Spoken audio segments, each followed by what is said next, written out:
It was a warm, sunny morning in a small house at the other side of the wood. Mr. Tickle was asleep. You didn't know there was such thing as a tickle, did you? Well, there is. Tickles are small, round, and have arms that stretch and stretch. Extraordinary long arms. Mr. Tickle was fast asleep. He was having a dream. It must have been a very funny dream because it made him laugh out loud, and that woke him up. He sat up in bed, stretched his extraordinary long arms, and yawned an enormous yawn. Mr. Tickle felt hungry. So, do you know what he did? He reached out one of his extraordinary long arms, opened the bedroom door, reached down the stairs, opened the kitchen door, reached into the kitchen cupboard, opened a biscuit tin, took out a biscuit, brought it back upstairs, in through the bedroom door, and back into Mr. Tickle's bed. As you can see, it's very useful indeed, having arms as long as Mr. Tickle's. Mr. Tickle munched on his biscuit. He looked out the window. Today looks very much like a tickling day, he thought to himself. So later that morning, after Mr. Tickle had made his bed and cooked breakfast, he set off through the wood. As he walked along, he kept his eyes very wide open, looking for somebody to tickle, looking for anybody to tickle. Eventually, Mr. Tickle came to school. There was nobody about, so reaching his extraordinary long arms to a high window ledge, Mr. Tickle pulled himself up and peeped through the open window, sorry.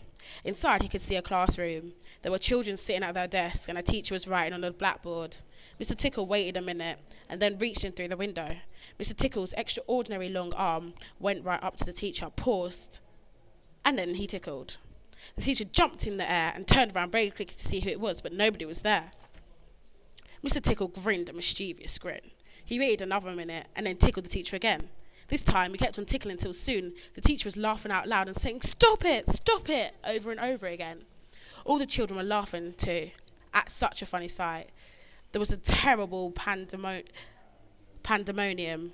Eventually, Mr. Tickle thought that he had had enough fun, so he gave the teacher one more tickle for luck, and then very quietly brought his arm back through the open window. Chuckling to himself, he jumped down from the window, leaving the poor teacher to explain what it was all about, which of course he couldn't.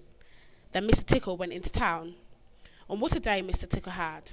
He tickled the policeman on traffic duty at the crossroads in the middle of town. He caused an enormous traffic jam. He tickled the greengrocer just as he was piling apples neatly into his shop window. The greengrocer fell over backwards, and apples rolled all over the shop. At the railway station, the guard was about to wave his flag for the train to leave. As he lifted his arm in the air, Mr. Tickle tickled him. And every time he tried to wave his flag, Mr. Tickle tickled him until the train was 10 minutes late leaving the station, and all the passengers were furious. That day, Mr. Tickle tickled everybody. He tickled the doctor, the butcher, he even tickled old Mr. Stamp, the postman who dropped all his letters into a puddle. Then Mr. Tickle went home. Sitting in his armchair in his small house at the other side of the wood, he laughed and laughed every time he thought about all the people he had tickled. So if you are in a ticklish, beware of Mr. Tickle and those extraordinary long arms of his. Just think, perhaps he's somewhere about this very moment while you're reading this book. Perhaps that extraordinary long arm of his is already creeping up through the door of this room. Perhaps it's opening the door now and coming into the room. Perhaps, before you know it's about to be happening, you'll be well and truly tickled.